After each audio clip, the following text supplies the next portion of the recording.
Seperti Nah, itu, Bang. sekarang kita ngomong tentang SID deh gitu ya.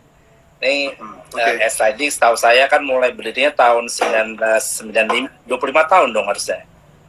Iya. Iya ya, tahun ini ya. Jadi Wah, SID itu perjalanan panjang loh, 25 tahun untuk grup band ya. Nggak terasa sih. Iya. Silakan minum. Nggak, sebelum saya mau minum dulu sebelum saya jawab, karena ngomongin SID harus ada apinya sedikit. Silakan, cheers. Cheers, ini dari sponsor saya, Iceland Vodka. Cheers ya, Mas Jakob nggak minum malam ini? Saya minum apa ya? Nggak ada. Kering. Minum flapjack. Minum flapjack. Minum kopinya almarhum Pak Rai. Oh, ngomong-ngomong juga sebenarnya tuh kita kan juga ini dalam rangka mengenang Kang Aip ya. Iya sih. So many. Makanya tadi saya bilang sama Mas Jakob, ini tahun ini aneh banget, semua orang-orang baik ya. Mas Aip, semua sepakat, maksudnya orang-orang kreatif Indonesia itu semua sepakat Mas Aip itu adalah salah satu orang yang paling baik yang pernah kita kenal. Dia tuh tidak pernah punya hidden agenda, dia tidak pernah punya musuh, is always selalu hal yang baik. Kenapa Mas Aip dimulai dengan Mas Aip, lalu Glenn, lalu Mas Didi, strange. Oke. Ini Mas Aip juga banyak membantu SID sih sebenarnya. Oh gitu ya. Dan saya kenal Jering itu dari Mas Aip sebenarnya. Iya. Gitu Pak Sano. Gitu kan. Ya. Ya, jadi mau dengar ceritanya SID nih. Awalnya kenapa itu kalau nggak salah sebelumnya ada band apa gitu ya, Jering sebelumnya. Kenapa? Sebelum SID, Jering punya band apa gitu kan ya. Terus baru membentuk SID ya, tahun 95 itu. Dan ini genrenya langsung itu punk rock ya, langsung dari awal gitu. Nah itu bisa cerita nggak kenapa memilih itu? Oke, pertama bagi yang belum tahu, SID berusia 25 tahun bulan Agustus ini. Bulan Agustus, tepatnya 18 Agustus, kami berusia 25 tahun. Dan kami akan merilis satu video klip. Pada saat ulang tahun nanti kami akan merilis satu video klip, satu single yang menceritakan perjalanan kami selama 25 tahun. Dan kami nggak tahu sih, mungkin Mas Jakob punya informasi lain, tapi kami merasa SID mungkin satu dari sangat-sangat sedikit band yang punya personil yang tetap selama 25 tahun masih dengan orang-orang yang sama gitu. Ya itu yang saya salut itu sebetulnya. Keren. Iya, itu juga susah menjelaskannya gitu. Nah, awalnya terjadi SID itu ya simple. Jadi sebelum saya sama Bobby sama Eka ketemu, kami bertiga punya band masing-masing. Waktu itu band saya bawain masih bisa dibilang top 40 rock top 40 gitu. Jadi kami bawain band saya sebelum SID itu namanya banyak ganti-ganti. Jadi kami bawain Nirvana, Green Day, Pearl Jam, Bon Jovi, Deep Purple. Jadi dari klasik rock sampai punk dibawain semua. Jadi nggak jelas, top 40 lah. Lalu ketika tamat SMA, saya diperkenalkan ke Bobby oleh teman kuliah saya. Jadi SID ini 3 orang ini tidak ada dari kampus yang sama. Jadi saya di Universitas Pendidikan Nasional, UNINAS, Bobby di Warma Dewa, Eka di Udayana. Tapi yang lulus cuma Eka, dia sastra Inggris. Saya sama Bobby cuma kuliah nggak sampai setahun kayaknya. Lalu kami oleh seleksi alam, kami dipertemukan. Lalu kami karena saya nggak percaya, saya percaya di dunia ini nggak ada yang kebetulan. Jadi kami bertiga punya kesamaan. Kesamaan kami bertiga adalah kami tidak ada yang punya skill menonjol secara musik gitu lah. Jadi skill kami ya bisa dibilang pas-pasan lah. Saya sebagai drummer nggak jago. Bobby sebagai vokalis gitaris juga maksudnya tidak nonjol banget gitu. Eka juga sama. Jadi keterbatasan skill kami bertiga itu yang membuat kami lebih connect gitu. Jadi kami disatukan oleh kekurangan, mungkin begitu bahasanya.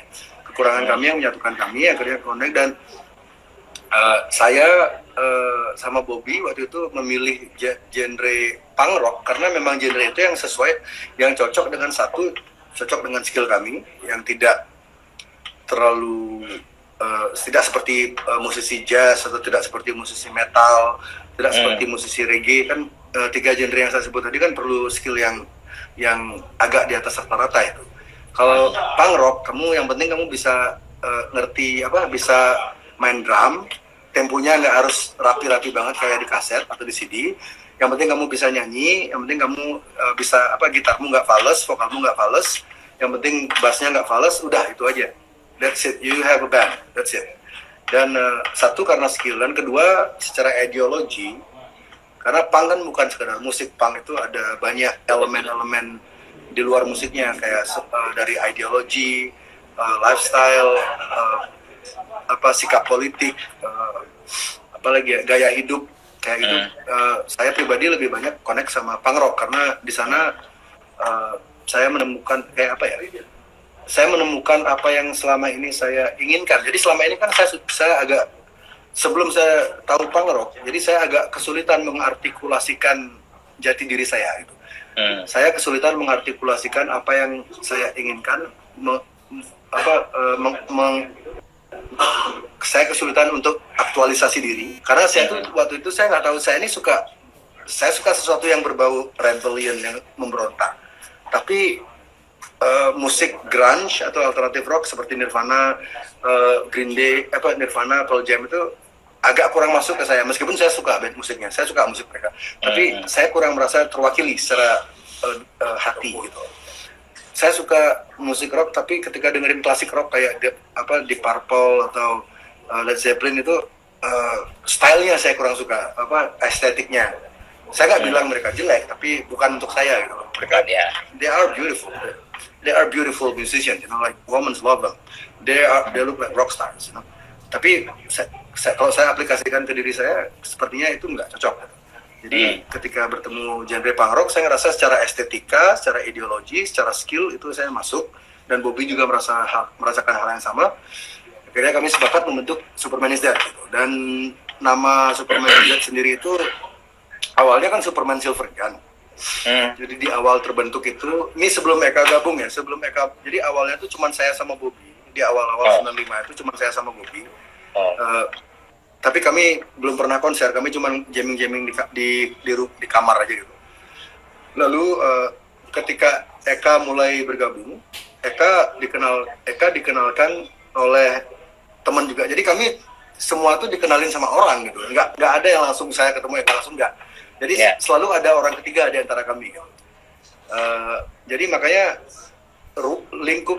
lingkup pergaulannya, mungkin ini salah satunya kenapa SID bisa awet, karena lingkup pergaulannya itu jauh-jauh gitu. Eka punya dunia pergaulan sendiri, Bobby punya circle pergaulan sendiri, saya punya circle pergaulan sendiri. Jadi itu yang membuat kita awet. Jadi kita nggak terlalu sering ketemu.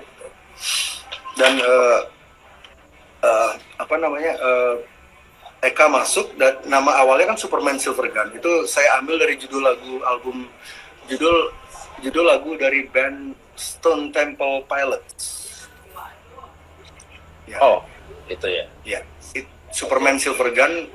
Saya pakai lagu itu sebagai nama band karena menurut saya itu terdengar keren aja sih. Nggak ada pertimbangan lain, nggak ada pertimbangan filosofis, nggak ada pertimbangan ekonomi, nggak ada pertimbangan sosial, nggak ada. Ya kelihatan keren aja gitu. Namanya Superman Silver Gun, pistol perak Superman. Lalu setelah Eka bergabung, jadi pas saya sama Bobby lagi jamming di kamar itu, ada teman datang ngajak Eka bergabung. Terus kami lihat Eka ini, ini orang karakternya menarik gitu. Dia tuh kan orangnya jenaka, kocak, dan positif vibes-nya. Jadi saya tanya ke Eka waktu itu, kamu bisa main bass? Bisa, udah gabung sama SID. Semua itu terjadi secara sangat natural, organik, tidak ada yang nyeting, tidak ada direncanakan, nggak ada. Akhirnya setelah Eka masuk, saya waktu itu sempat baca bukunya Friedrich Nietzsche. Jadi teman saya namanya Bobby juga dari Jakarta. Saya manggil dia Buku Jakarta. Dia kuliah di Udayana, dia Reng, ini ada buku bagusnya, kayaknya kamu suka deh. Terus itu salah satu bukunya Nietzsche. Iya, Friedrich Nietzsche. Dan dia di salah satu kutipannya dia yang nyantol di hati saya tuh, dia bilang God is dead, gitu. Tuhan sudah mati. Gitu. Lalu saya berpikir tentang, nah ketika Eka masuk, saya ngerasa SID ini, oke, sepertinya SID ini akan menjadi sebuah band yang agak serius gitu loh, karena orang-orangnya sepertinya punya chemistry yang kuat dan punya karakter yang, jadi kami bertiga itu karakter kami beda-beda semua, tapi saling melengkapi gitu. Dan itu saya pikir jadi saya mulai berpikir ini kayaknya band ini kayaknya akan jadi sesuatu yang serius deh. Jadi saya sebaiknya, karena saya lihat nama Superman Silver Gun itu nggak nilai kejutnya. Jadi nilai kejutnya itu nggak ada gitu, pukulannya itu nggak ada.